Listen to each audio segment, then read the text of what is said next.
Habang ang atensyon ng taong bayan ay nakatutok sa suntukan challenge ng isang PNP chief at acting mayor, habang milyong-milyong Pilipino ang nalulunod sa baha, may isang mas seryosong banta na tila pinapalampas ng gobyerno. Ito ang Bangsamoro Autonomous Region in Muslim Mindanao o BARM, isang rehiyong matagal nang lumalaban para sa kapayapaan, karapatan at sariling pamamahala. Ngunit ngayon, tila muling nalalagay sa panganib ang kapayapaang matagal nang pinaghirapan. Kamakailan, inihayag ni MILF Chairman Alhaj Murad Ibrahim na hindi mo na nila idedekomisyon o isusuko ang armas ng 14,000 nilang mga tropa hanggat di nila tinutupad o hindi daw tumutupad ang pamahalaan doon sa mga nakasaad na kasunduang pangkapayapaan na nilagdaan ng MILF noong pang panahon ni Pangulong Noynoy Aquino. Mula nung pirmahan ng kasunduan, 400 MILF fighters pa lamang ang nadedekomisyon.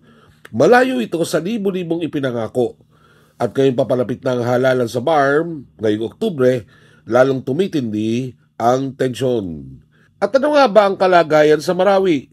Libo-libong pamilyang Maranao pa rin ang naninirahan sa temporary shelters halos 6 na taon mula nang maganap ang Marawi Siege noong 2017. Ang Marawi City tila ghost town pa rin at ang mga lehitimong residente hindi pa rin pinahintulutang makabalik sa kanilang mga tahanan. Well, unang-una, terrorism is almost gone. If you're talking about terrorism na affiliated sa ISIS, yung mga Al-Qaeda dati. Pero hindi mo maaalis na kumukulo pa rin ang galit. Kasi tingnan ninyo, Marawi, kailan ba yung siege? 7 years ago? Yes, almost 8 years. So 6 years, so all that the term of President Duterte, yung mga na-displace, wala pa rin sila, hindi sila nakabalik doon sa kanilang mga tirahan. Pero ang Duterte government that time, naglagay ng magagandang kalye, may mga magagandang malaking building, merong ngang athletic stadium. Sino yung gagamit nun? Yung mga kambing na nag-iikot sa kalye. So, how come hindi pa na rehabilitate yung mga na-displace? Kaya kumukulo yung galit.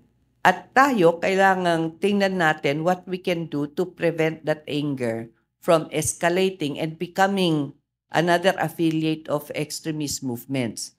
Kaya nga sa SONA ni Pangulong Marcos, yung full implementation ng peace agreement, kailangan talagang mabigyan niya ng full support.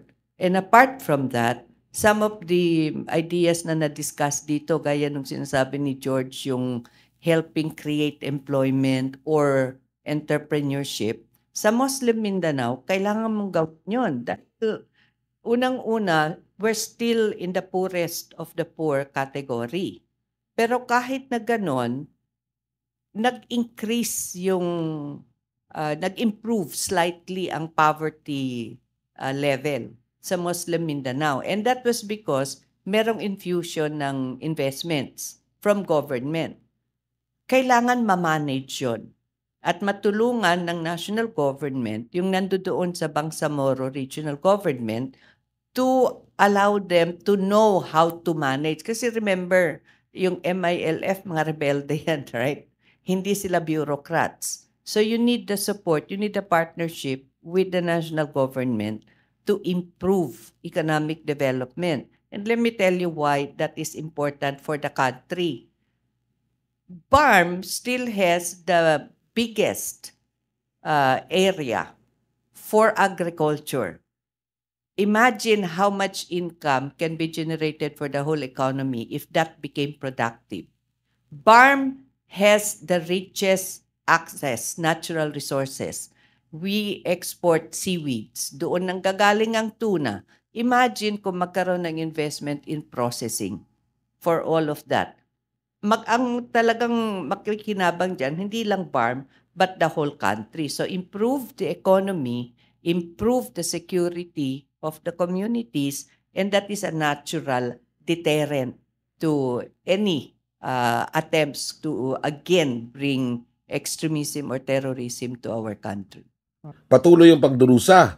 Galit na ang mga taga-Marawi at may karapatan silang magalit.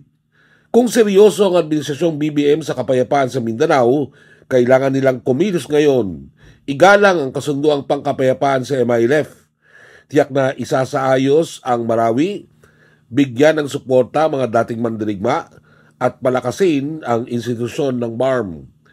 Ngayong nalalapit ang halalan sa BARM ngayong Oktubre, napakahalaga ng suporta ng MILF. Kung wala ito, mananatiling marupok ang kapayapaan at maring muling sumiglab ang digmaan. BBM, panahon na para kumilos.